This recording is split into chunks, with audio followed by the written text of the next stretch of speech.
Hello everyone, good morning. एक बार फिर से आपका स्वागत है एक नए वीडियो में। और इसमें हम इतिहास कक्षा 12 के लिए कुछ महत्वपूर्ण इंपॉर्टेंट क्वेश्चन आंसर्स देखने वाले हैं, जिसमें आपको ऑब्जेक्टिव टाइप के क्वेश्चंस और साथ ही साथ आपको अति लघुतरात्मक प्रश्न उत्तर मिलेंगे। तो देखिए, पहला प्रश्न है, मिरासदार कौन थे? मिरासदार कौन थे? तो इसका सही आंसर है महाराष्ट्र प्रांत के धनी अथवा संपन्न कृषक जो थे, इन्हें मिरासदार कहा जाता था।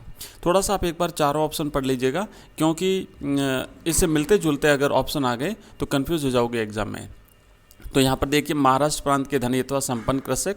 ऑप्शन बी है राजस्थान के धनी व्यापारी तथा कृषक। ऑप्शन स है राजस्थान के अधिकारियों का एक समूह। और ऑप्शन द है उपर्युक्त में से कोई नहीं। तो इसका सही आंसर है महाराष्ट्र प्रांत के धनी अथवा संपन्न कृषक जो हैं, ये मिरासदार के नाम से जाने जाते थे। नेक्स्ट प्रश्न है दूसरा, वह भूमि जिसे कभी खाली नहीं छोड़ा जाता था कहलाती थी? क्या कहलाती थी? ऑप्शन ए परोती, ऑप्शन बी चचर, ऑप्शन सी उत्तम और ऑप्शन डी पोलस। तो इसका सही आंसर रहेगा ऑप्शन द, पोलस भूमि कहलाती थी। जो भूमि कभी खाली नहीं छोड़ी जाती थी, मतलब हमेशा उस पर कृषि कार्य किया जाता है, वो भूमि पोलस कहलाती है। नेक्स्ट क्वेश्चन है तीसरा, मनसबदार कौन थे? ऑप्शन ए मुगल अधिकारी, ऑप्शन बी है मुगल जमींदार, ऑप्शन स है मुगल दरबारी और ऑप्शन द है इनमें से कोई नहीं। तो इसका सही उत्तर है मुगल अधिकारी जो हैं, ये मनसबदार के नाम से जाने जाते थे। उस समय मनसब दिए जाते थे मुगल काल में उन अधिकारियों को। तो ये जो है एक इनका ऊंच से नीचे की तरफ है ना, जिनको ज़्यादा मनसब मिलता था वो ज़्यादा उच्च अधिकारी होता था। तो ये मुगल अधिकारी हुआ करते थे। अगला क्वेश्चन है, इटली का यात्री जोवानी कारेरी कब भारत आया? ऑप्शन है 1560 ईस्वी में, ऑप्शन बी है 1690 ईस्वी में, ऑप्शन स है 1590 ईस्वी में और ऑप्शन द है 1670 ईस्वी में। तो इसका सही उत्तर है 1690 ईस्वी में। ये जो इटली का यात्री था जोवानी कारेरी, ये भारत आया था 1690 ईस्वी में। अब हम करेंगे कुछ जो प्रश्न उत्तर हैं रिक्त स्थान वाले, ये देखते हैं। नेक्स्ट लिखा हुआ है कि विजयनगर के सबसे प्रसिद्ध शासक कृष्णदेव राय ने शासन कला से संबंधित अमुक्त मल्यद नामक कृति तेलुगु भाषा में लिखी थी। याद रखिएगा, इंपॉर्टेंट है क्योंकि विजयनगर साम्राज्य से प्रश्न है। तो यहाँ पर ये जो कृष्णदेव राय थे, सबसे महत्वपूर्ण शासक थे। इन्होंने अमुक्त मल्यद जो कृति लिखी थी, कृति का नाम है अमुक्त मल्यद, ये तेलुगु भाषा में लिखी थी। अगला क्वेश्चन है नेक्स्ट कि रिक्त स्थान में हम्पी को राष्ट्रीय महत्व के स्थल के रूप में मान्यता मिली थी। तो यह है 1976 में हम्पी को राष्ट्रीय महत्व के स्थल के रूप में मान्यता मिली थी। अगला प्रश्न है सातवां, विठल राय मंदिर का निर्माण किसने करवाया था? तो ये देवराय द्वितीय ने करवाया था। विठल राय मंदिर का निर्माण देवराय द्वितीय ने करवाया था। अगला प्रश्न है, बर्नियर के अनुसार मुगल साम्राज्य के स्वरूप की दो त्रुटियों का उल्लेख कीजिए। बर्नियर के अनुसार मुगल साम्राज्य के स्वरूप की दो त्रुटियों का उल्लेख कीजिए।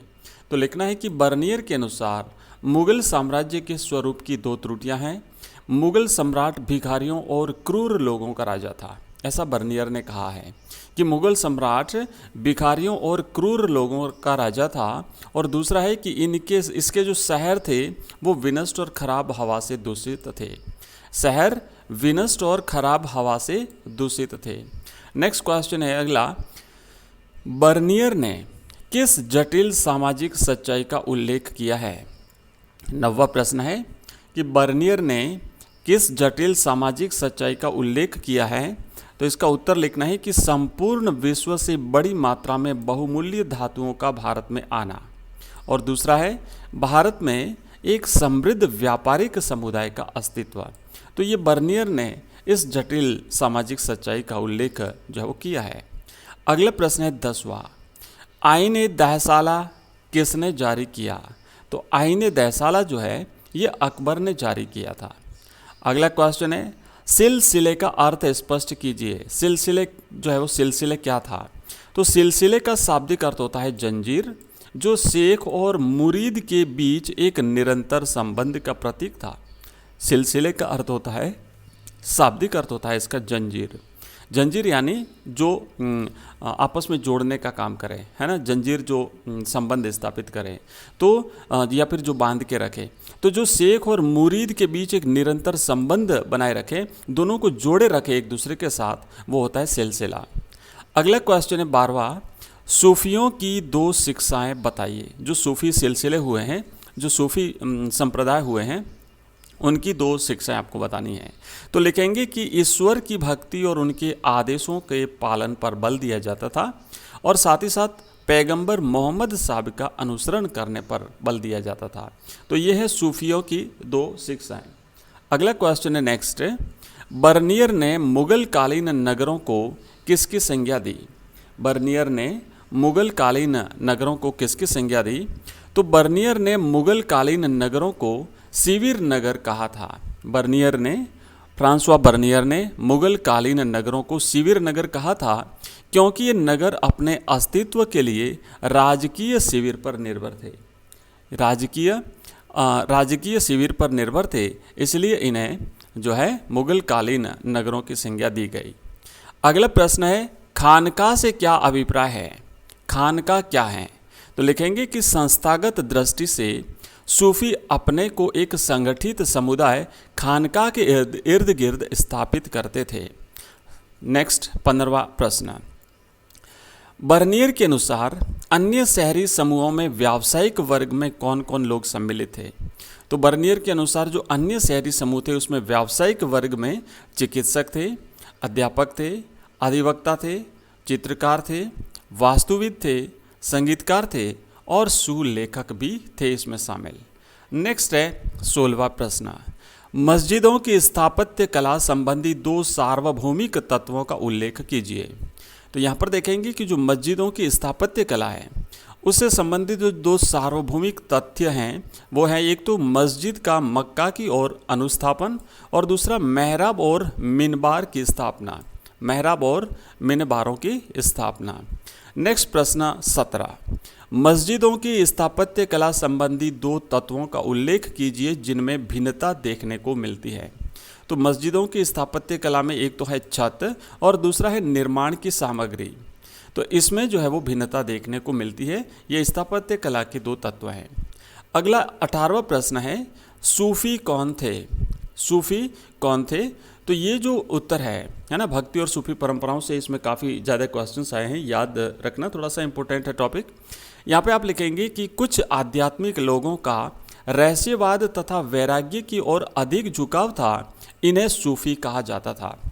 जो आध्यात्मिक लोग थे, उनका रहस्यवाद और वैराग्य की ओर अधिक जोर था, झुकाव था, और इन्हें जो है वो सूफी कहा जाता था। नेक्स्ट है 19वां प्रश्न, कैलाशनाथ के मंदिर का निर्माण कब करवाया गया था?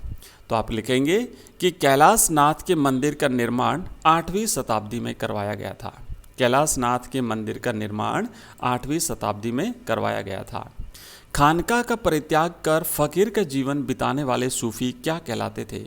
अभी हमने देखा खानका क्या है, हमने देखा सूफी क्या है, और अब ये है कि जो खानका का परित्याग करके फ़कीर का जीवन बिताने वाले जो सूफ़ी थे वो क्या कहलाते थे? तो ये सूफ़ी हैं, ये कलंदर, मदारी, मलंग, हैदरी इत्यादि कहलाते थे। ये विभिन्न नामों से जाने जाते थे। और लास्ट प्रश्न है, सेकंड लास्ट क्वेश्चन है कि कैलाशनाथ के मंदिर का निर्माण कब करवाया गया था? अभी हमने देखा जो कैलाशनाथ मंदिर है इसका निर्माण 8वीं शताब्दी में करवाया गया था। तो कैलाशनाथ के मंदिर का निर्माण जो है वो 8वीं शताब्दी में करवाया गया था। और 22वां प्रश्न है, प्रतीकों द्वारा बुद्ध की स्थिति किस प्रकार दिखाई जाती है? 2 उदाहरण दीजिए। तो बुद्ध के अध्याय की दशा को रिक्त स्थान तथा महापरिनिर्वाण को स्तूप के द्वारा दिखाया जाता है। और इसी के साथ इस वीडियो को हम यहीं पर विराम देते हैं और इसके जो बाकी क्वेश्चंस हैं वो आपको नेक्स्ट वीडियो में मिलेंगे। Thank you for watching this video. और अगर आप इसकी PDF चाहते हैं तो इसी वीडियो के डिस्क्रिप्शन में हमारे टेलीग्राम चैनल का लिंक दिया हुआ है, आप उसे ज्वाइन कर लीजिए। हमारे सभी वीडियोस की PDF आपको वहीं से मिलेगी। और शाम को रहेगी 8 बजे लाइव क्लास, उसमें ज्वाइन करना ना भूलें। Thank you very much.